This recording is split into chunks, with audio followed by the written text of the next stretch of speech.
All right, ladies and gentlemen, you are locked on Falcons. I'm your host, Aaron Freeman, and today we are taking a deep dive into the reasons and causes behind the Falcons' offensive struggles in 2021, in what ways Arthur Smith can make adjustments and make improvements to get things back on track in 2022. You are Locked On Falcons, your daily Atlanta Falcons podcast. Part of the Locked On Podcast Network, your team every day.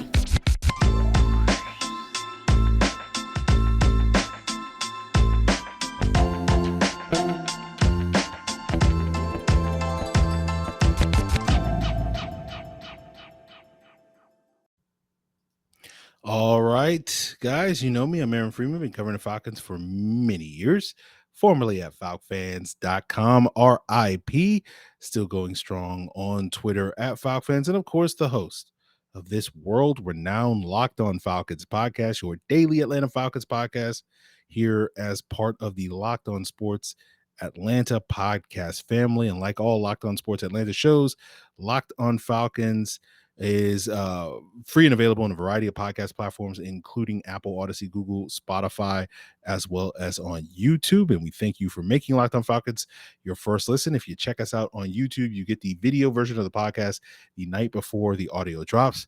Also want to tell you that today's episode is brought to you by Blue Nile. Make your moment sparkle with jewelry from BlueNile.com, and Locked On listeners get $50 off purchases of $500 or more. This podcast exclusive includes engagement. Just use code Locked On at checkout. So today's episode, we will be answering a question that a listener submitted for yesterday's Twitter Tuesday Q&A that, initially I thought would be, I could make a, 10-minute segment out of the show for that, but I realized I had a lot more to say on it. So I decided to punt it to today's episode and really take a deep dive into it. The question comes from Michael Russo II at Captain Russo 1 on Twitter. He asks, not sure if you've covered this before, but why did it seem like Dirk Koetter was a better offensive coordinator in 2020 than Arthur Smith in 2021? Watched 2020 highlights recently, and it just seemed like our 2021 offense was buns most of the season compared to 2020, where at times we were all right. And so, yeah, Michael, I agree with you in that sentiment. We talked about this a bunch, but we'll go over it again now that we've had sort of 6 months of to unpack this stuff. But before we get into that, to answer your question, Michael, I do want to give a disclaimer for everybody else that may be checking out today's episode. For those of you that sort of look at or are going to listen to a lot of criticism of Arthur Smith on today's episode, and if you feel like Arthur Smith is above criticism, probably today's episode and maybe even this entire podcast is not for you. If you look at last season and think like there's something off about last season, then this is the episode for you. And I say this because people are going to feel compelled to jump in the comments and defend Arthur Smith, and that's your prerogative. It's free country, or whatever the case may be. You're going to feel compelled to give him a pass for various reasons because of it's his first year or the team lacked talent or whatever the case may be. But if that's your compulsion, I feel like you're kind of wasting your time. Towards the end of today's episode, we will talk about how and why things should and could be better for this Falcons offense in 2022, but that's going to be, relatively speaking, a much smaller portion of today's episode than the parts where we're going to be critical of him. And so I don't have a problem with people disagreeing with me. I don't have a problem with people challenging some of my opinions. It is just kind of frustrating for people to be kind of upset with the format of the show. Now that we're entering year 6 of me soloing this podcast, I know part of that is due to having a relatively new portion of audience members now over the last 8 months that we've been on YouTube. But it's just one of those things where like this podcast is going to be critical of things like this. And that's what this show is for. Like, if you want a podcast that's going to sit here and daily affirm how great the Falcons are and how great and wonderful Arthur Smith is and Terry Fontenot is and approach everything from that perspective, this is not the show for you. So do with that information as you will. But getting to Michael's question, I think the main issue was that I think Koetter did a better job in 2020, especially maximizing the team's top 2 playmakers, which is Julio and Ridley. That was exemplified in their explosiveness. And when we're talking about play calling. I think explosiveness is kind of the core and key of what we're talking about, because no one's sitting here saying, oh, Andy Reid's a brilliant offensive coordinator because he got a 6-yard gain on a 2nd and 8. It's Andy Reid's a brilliant offensive coordinator because he got a 30-yard gain on a 2nd and 8. So when you go back to 2019, 2020, you often saw Calvin Ridley and Julio Jones cooking. It did take Dirk Koetter a while to figure out Calvin Ridley in that 2019 season. I remember doing an episode either after the week 4 loss to the Titans or the week 5 loss to the Texans, talking and complaining about how he wasn't utilizing Ridley right. But soon thereafter, he was able to figure that out, and Ridley was off to the races from that point on. And what's interesting is you go back to those 2019 and 2020 podcasts here on Locked On Falcons. I spent a lot of time, particularly ahead of the 2020 season, talking about how it was critical for the Dirk Koetter and his play calling to be able to maximize both Ridley and Julio, that opposing teams had to go into each week feeling like this was the most fearsome duo of wide receivers if this team was going to reach their maximum potential and be a playoff team and be a team that potentially could make a deep postseason run, because when you looked at the rest of the roster, it wasn't necessarily playoff caliber. And obviously we didn't see that happen in 2019 and 2020, in part due to injuries to Ridley in 2019 and injuries to Julio in 2020. Notably in 2020, there were 8 games where Ridley and Julio were healthy and playing together. But on only 4 of them did you see both of those guys having at least one explosive play in those games. And so it often was the case a year ago where Julio would cook this week and Ridley would cook the next week, and they just kind of alternated, and you never saw both of those guys, cooking at the same time. And so that was a big reason why those offenses didn't feel like they reached their full peak, and led to a lot of people being optimistic about what Arthur Smith would be bringing to the table and being able to get that out of that. And so when I look at those 2020 offenses, I look at it like they certainly weren't operating at 100% efficiency, but let's say they were operating at maybe 70% efficiency. And it didn't look like Arthur Smith was doing that a year ago in 2021. And I think mainly that's due to the fact that he was not able to maximize this team's top playmakers. That's exemplified in Calvin Ridley's relatively poor performance to start the 2021 season. Ridley played 5 games and only had 3 explosive plays in those 5 games. And you compare that to the final 5 games of 2020, where he was often without Julio Jones, that number was 11 explosive plays in those final 5 games. And while 8 big plays does not seem like a huge number, especially over the course of 5 games where you're having like 300 some odd plays, but over the past decade, I've tracked how many points the Falcons tend to score on drives that include explosive plays. And on average, it's about 4 points per drive on drives that include 20+ yard plays. On drives that don't include one of those explosive plays, about 1 point per drive. So 4 points on 8 drives is potentially 32 points. And that's a significant difference, because if you look at where the Falcons offense ranked in scoring output through, week 7, when Ridley was still with the team, they were 19th. If they had scored another 32 points through those, first 7 games, 7 weeks, they would have ranked 6th in scoring output. And then you look at guys like Kyle Pitts and Cordarrelle Patterson, who were the 2 main weapons, sans Ridley. And Pitts did lead the team with 16 explosive plays. Patterson was second with 10. Most of Patterson's came over the course, all of Patterson's, came in just 6 games. 8 of his 10 came in just 4 games. And, that's not a huge issue for Cordarrelle Patterson, given the role and position that he played. So you're not expecting him to generate 20+ explosive plays like you saw regularly with Ridley and Julio in previous years. So that's fine, but it just is indicative of sort of a handful of games where Patterson was really cooking. And the same is true of Pitts, where 9 of his 16 explosive plays came in just 3 games. And so for the remaining 13 games that Pitts played, excluding the week 18 game against the Saints where he was hurt, he had just 7 explosive plays. And 5 out of those 7 did come in the month of December, and those final 6 games in the month of December. So that is a positive indicator that things were trending upward for him, and he was being more integrated in the offense. So that is a legitimate excuse that, given that Pitts was a rookie, it may have taken Arthur Smith a little bit of time to integrate him and figure out some of these things. So that is pointing, the arrow is pointing up there in that regard, but it still doesn't, dispute the fact that, for basically the first 3 months of the season, outside of a handful of games, the team's two most dynamic threats, and three, if you include Ridley in that mix, were not really being maximized in the offense. And I think that sort of speaks to what we often talked about last year, that despite Cordarrelle Patterson having a career year and despite Kyle Pitts having this historic rookie season for a tight end, in a lot of ways, it felt like there was a lot of meat left on the bone in this 2021 offense. And, for me, when I look at a healthy NFL offense that's generating explosive plays, they're generating maybe 3 to 5 explosive plays every single week. 4 is kind of the ideal, or 4 or more, I should say, is the ideal.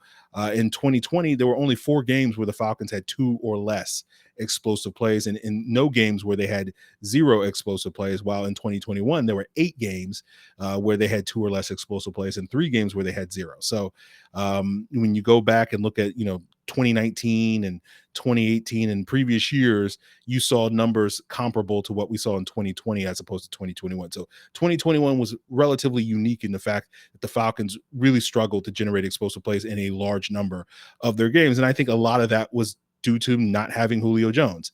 And this was something we talked about 12 months ago, where, a lot of Falcon fans were insisting that, the Falcons offense would not skip a beat without Julio and all these various things. And I kind of looked at them like, really? You really think so? And we talked about this, where the stability that Julio provided, particularly when it came to these explosive plays and that volatility that gets introduced into the offense without his presence there. And basically the thing I pointed out 12 months ago was, like, without Julio in the offense, we're going to need Arthur Smith to sort of pick up the slack there and provide that stability with his play calling. And I think he failed to do that. And so, Michael, I hope that answers your question, and we'll move the conversation on to talk a little bit more about the lack of talent in the Falcons offense, losing players like Julio Jones and losing players like Ridley, which I'm sure many people will say is the reason behind why there was so much volatility in the Falcons offense. But we'll talk about how, Arthur Smith didn't really adjust to the talent that he had. And I think that's exemplified in some of the concerns with the running game. And we'll get into that as we continue today's episode. But before we get there, guys, I do want to plug the Locked On Sports Atlanta podcast family, where you can find 3 different shows, 4 different personalities breaking down all of Atlanta, Georgia sports, as well as national headline making news, as well as you get the Locked On Braves postcast. Locked On Braves is breaking down every Atlanta Braves win and loss. So go check out Locked On Sports Atlanta on your preferred podcast platform, including on YouTube. And guys, we talked about Blue Nile back during Mother's Day, but Mother's Day is not the only time of year when you can celebrate your special loved one with a classic, timeless piece of jewelry.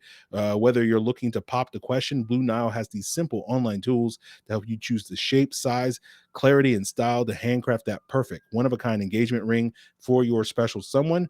Or maybe you're looking for something a little less permanent and you have trouble choosing. Blue Nile has the jewelry experts on hand 24/7 via phone, via chat, to find that memorable gift that fits everyone's budget. So make your moment sparkle with jewelry from BlueNile.com, and Locked On Sports listeners get $50 off any purchases of $500 or more.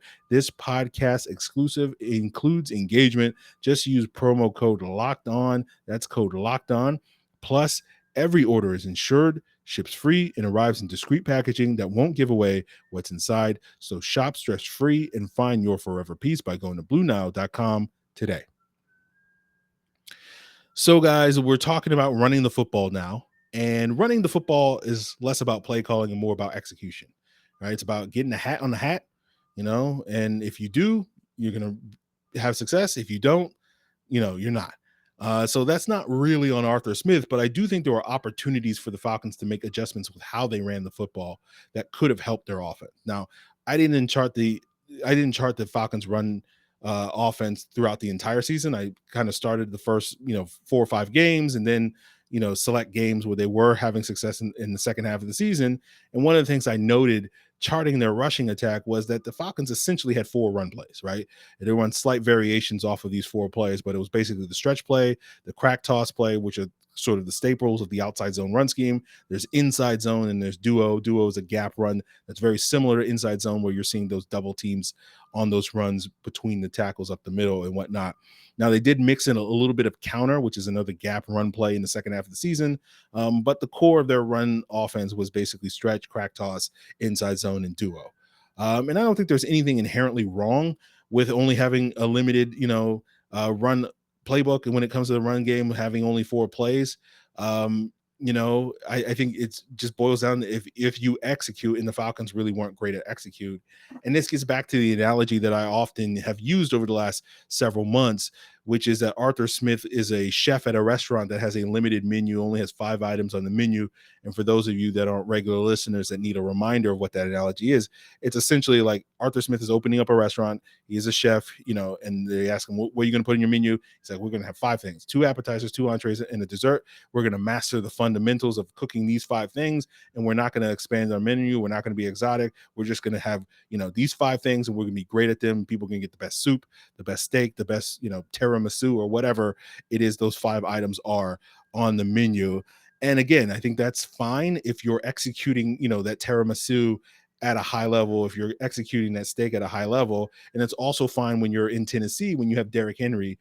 And I guess the analogy with what Derrick Henry brings to that menu is Derrick Henry's the MSG, right? He's that sprinkling of MSG that you're putting in all the soup and all the stuff and making everything taste better. And you just didn't necessarily have that. And I think you needed to make an adjustment, maybe put a little bit more salt in the food or whatever case may be, if we're continuing the metaphor. But I'm not going to sit here and say like these adjustments would have meant the difference between the Falcons having the bottom 5 rushing attack that they did have a year ago and suddenly becoming a top 5 rushing attack. But you do want to see your coaches elevating players, right? And elevating the talent that they had. And one example of this is, to me, it felt like the most effective run play and the most reliable run play that the Falcons had was their crack toss, particularly when they ran it to Caleb McGarry's side of the offense. But it did seem like so often the Falcons were very reluctant to run that most weeks. And, I compare that to a previous offensive coordinator, not Dirk Koetter, but actually Steve Sarkisian, that when you go back, especially that 2018 season when Devontae Freeman was injured, they basically ran crack toss all the time with Tevin Coleman as their lead tailback. And I recall Falcon fans often complaining about it during those years. But I actually think it made perfect sense given Tevin Coleman's skill set. Tevin Coleman being a speed guy, you want to get him out on the edge to maximize that speed. And the thing with Tevin Coleman was playing, in the sort of stretch play that is a staple of the outside zone run scheme. That play kind of relies on you having vision and lateral agility to make some of these cuts. And those were 2 areas that Tevin Coleman wasn't really great at. Those were arguably his 2 biggest weaknesses. We often saw him, he's fast, but he's also tripping on his feet. So being able to change direction was not ideal for his skill set. And we saw Sark sort of run that play into the ground. And I think that's a good example of a play caller adjusting his play calling to his personnel. And that was, to me, that should have been a foundational part of the Falcons running game last year, running crack toss to the right with Cordarrelle Patterson. And they ran it from time to time, and it seemed to be very effective, but it wasn't something that I thought was a foundational part that they were running every single week. Another example I can use of not necessarily a lack of adjustment that Arthur Smith was making, but some conceptual issues that he had, where he would often use motion on his run plays, where he would have basically someone like Russell Gage motioning at the snap, like he was going to take a jet sweep going this way, and they would run the play that way, or whatever the case may be. And for those of you listening to the audio version of the podcast, you're not necessarily seeing what I'm indicating, but imagine Russell Gage running in one to the left and the run play going to the right, or whatever the case may be. And the idea behind that is using that motion is you're going to get the linebackers to sort of key on that motion at the snap, and they're going to follow the motioning receiver, and that's going to delay them from reacting to the run to the right, and that's going to allow your running back and your offensive line and whatever to sort of get in position to make their blocks and be more effective. But defenses almost never bit on that misdirection when the Falcons would run it. And to me, the main reason why was because Arthur Smith never gave that motioning receiver the ball. And basically, defense is all about reading your keys. It's also about playing your tendencies. And if you don't show that tendency, there's no reason for defenses to read that key and keep them honest. And I think they finally did run sort of a jet sweep to Olamide Zaccheaus in like week 13 against the Bucs, if I'm not mistaken. And it's one of those things like, why did they wait that long? And, the fact that they didn't really run that prior to that point, to me, was a mistake. It's not something that, again, you're not running it 5 or 6 times every single week or whatever the case may be, running those jet sweeps. But by the time you get to week 13, it shouldn't be 0 times that you've run that. It should be like at least 6 or more. Like every other week, you should get at least one of those plays in there. And again, that's less of an adjustment issue and more of a concept issue. I think that's more indicative of Arthur Smith running a concept, but not really getting the point of that concept. And sort of that motion, that jet sweep stuff, to me would have been a perfect way to get Cordarrelle Patterson integrated in the offense and maximize his skill set even further than what they did. And this was something that we kind of talked about in the lead up to that 49ers game, the differences between how the Falcons were using Cordarrelle Patterson and how the 49ers were using Deebo Samuel. And Kyle Shanahan was being very creative with the different ways that he was getting Deebo Samuel. Meanwhile, Cordarrelle Patterson is being treated like a typical, regular running back. And I know a lot of people give Arthur Smith a lot of credit for Cordarrelle Patterson's breakout season, but I tend to not do that, in part because, of course, I'm a hater. But, I think a lot of it was, Arthur Smith was just basically using basic stuff with Cordarrelle Patterson, the run stuff as well as the passing stuff, where it was like, he's throwing simple checkdowns and simple screens, and Cordarrelle Patterson is turning him into big gains. And like, to me, the play caller doesn't deserve a lot of credit for, Cordarrelle Patterson stiff arming, Logan Ryan into oblivion and turning a 5-yard check down into a 20+ yard gain. I don't think the play caller deserves all that much credit for when Cordarrelle Patterson is, winning in the air against Kendall Fuller or Paulson Adebo on some of those fade balls that led to scores and whatnot.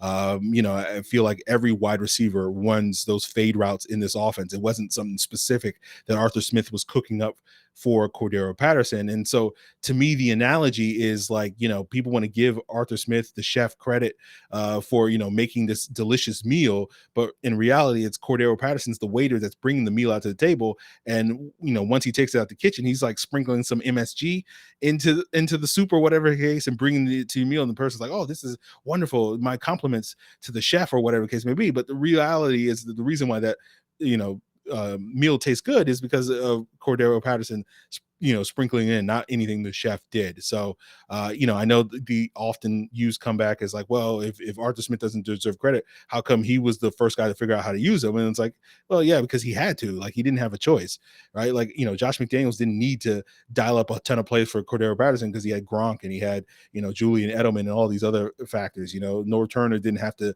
make Cordarrelle Patterson a central part of the offense because he had Adrian Peterson and Stephon Diggs and Adam Thielen or whatever the case may be. But like, we got to this point with the Falcons that, basically it was Cordarrelle Patterson or else. And again, to me, most of the credit, let's say 90% of the credit goes to Cordarrelle Patterson. Only 10%, in my opinion, goes to Arthur Smith. But, we'll leave it there. This will in the sort of complaining part of today's episode. And speaking of, wide receivers like Cordarrelle Patterson catching fades, now we'll get into the part where we're, being more optimistic about this offense under Arthur Smith, because now it seems like he has more guys that can win on those fade routes that he is going to call. And we'll get into why, some of the reasons why this Falcons offense will be good and better this season as we continue today's Locked On Falcons. But before we get there, guys, I do want to let you know about a new survey that we have up at lockedonpodcast.com. It's going to help us out, help make all these Locked On shows, including Locked On Falcons, better. You tell us what you like or don't like about these various shows, and it's not going to take too much time for you. And you'll also get a chance to, qualify if you complete the survey for one of 10 $100 Ticketmaster gift cards. Again, that's lockedonpodcast.com/survey. Thank you in advance. And guys, I want to tell you about Built Bar, the protein bar that tastes just like a candy bar.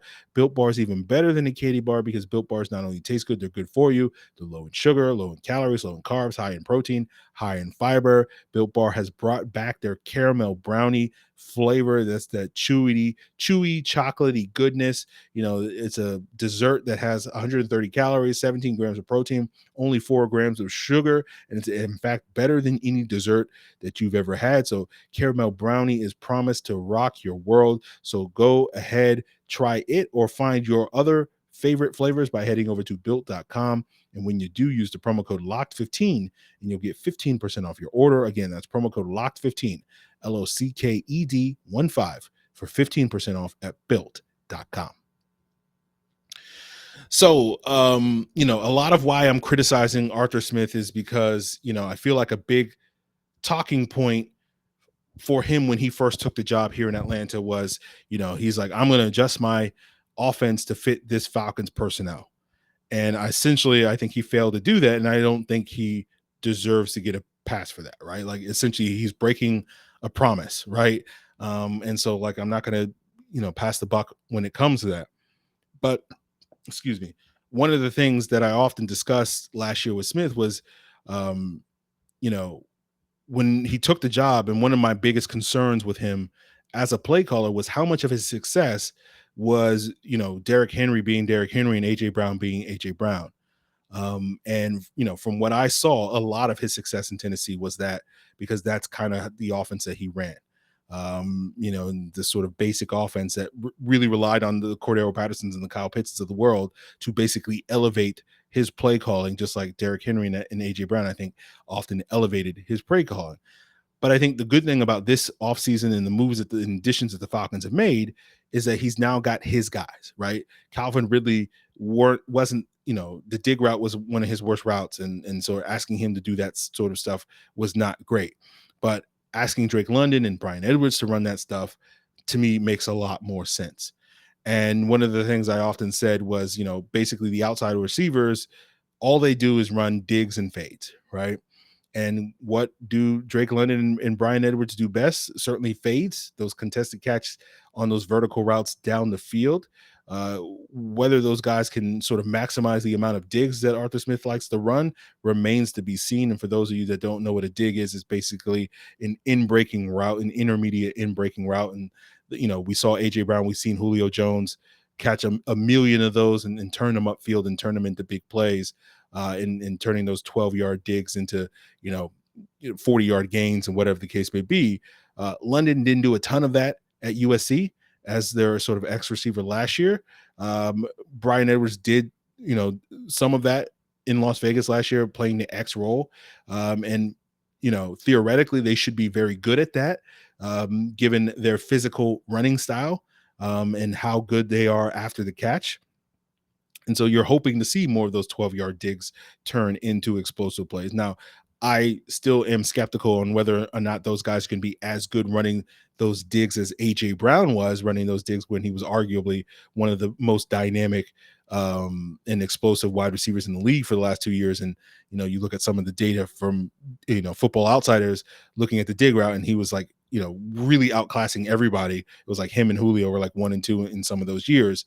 But I still think both London and Edwards should be significantly better than what Ridley and Gage were when it came to running those dig routes. So even if they're not necessarily elite in that regard, they are certainly a big step in the right direction.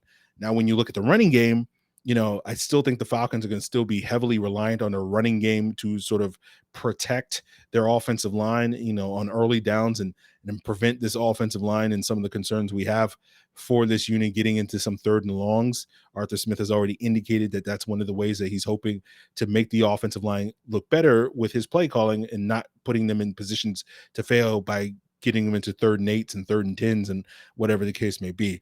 And so what's interesting about last year's offensive line heading into this year is 2021's was the first time really in like 2 decades since I've been looking at it, where the Falcons basically had the same starting 5 for every single game, and it did not result in not only the offensive success, but the team success. Like almost every year where the Falcons had the same starting 5 or close to the same starting 5 start every single game, like those were the years like 2012 and 2016, where they went really far those years. And last year it didn't really manifest that way.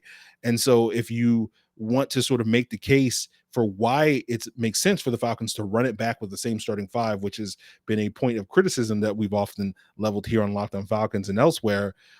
It's linked to this idea that, they will be able to maintain that continuity and that cohesion that you need up front, and it will manifest itself in 2022, even though it didn't manifest itself in 2021. And so that hopefully will lead to the ground game being much, much better. And then on top of that, you sort of talk about all the lessons that Arthur Smith learned from his first year on the job, doing a better job integrating some of these concepts, making some of these adjustments that we just discussed. And so the idea is, if he had a 5-item menu last year, this year he'll be able to expand that menu to 10 items or more, or whatever the case may be. But even in a world where there isn't some massive expansion to his menu, theoretically, he has the guys that are much more capable, much better suited to quote unquote cook when he runs those same 5 items this year, right? Basically the same 5 items. That soup is going to taste a lot better this year with the people that are in the kitchen than it was a year ago. So those are generally my selling points when I look ahead about why and the reasons why I expect this Falcons offense to be improved. Despite all my criticisms of this, I do expect this offense to be improved. Again, the question to me is how much improved? Like, I'm not expecting them to go from bottom 5 to top 5 or anything like that, but I certainly think they should be capable, and it's certainly achievable for them to be middle of the pack this season. And so if you look at it and say, okay, maybe they're able to go from bottom 5 in explosive plays, and if they add, one more explosive play per game, that's going to put them closer to middle of the league in terms of their explosiveness. And, one more play per game, that's maybe like 15 added drives over the course of the season.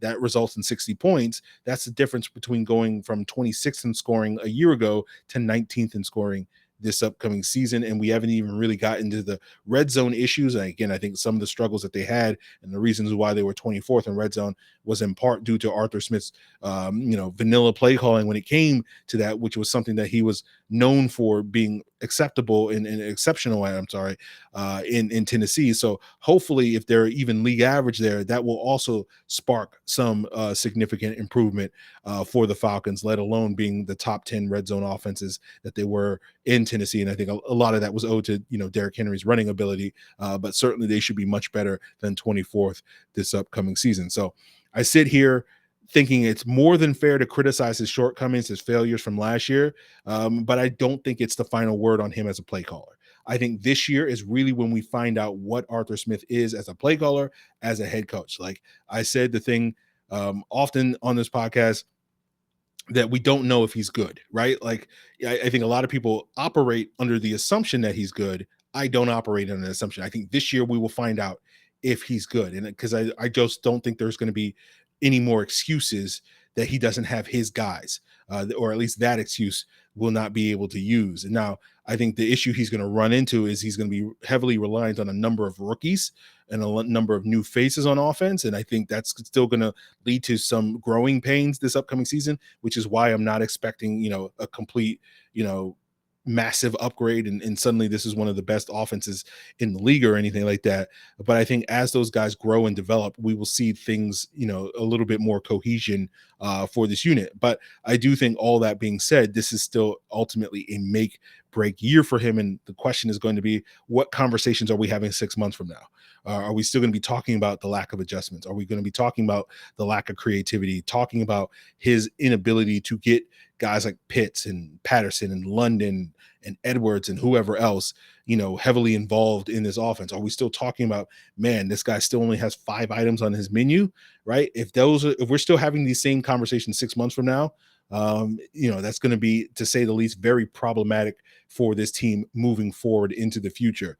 But I think if we see the flashes, again, not expecting the consistency that you get from veteran team, but we see the flashes from some of these young players, I think that gives us a lot more hope that as those young players begin to add more experience, we'll start to see the cohesion and the consistency come together. And in the future, in 2023 and beyond, we will see this offense be maximized, under the various pieces that we have then. So those are the things to keep an eye on. But I think you have to not just sort of ignore where we're coming from in 2021. So that's it, guys. I'm done complaining about Arthur Smith, and we'll just sort of see how things develop. There's still a lot of things that I could have sat here and nitpicked, but I'll leave that aside. I'll leave those for future episodes and future tangents and whatnot. So that will do it for us here. I hope you guys, feel, like you're a little bit more informed on at least some of my issues with the Falcons offense. Of course, I'm more than welcome to hear some of the things that you thought went well for the Falcons that I failed to mention on, or some of the other concerns that you had for the Falcons offense that you're hoping to see more from Arthur Smith this upcoming season.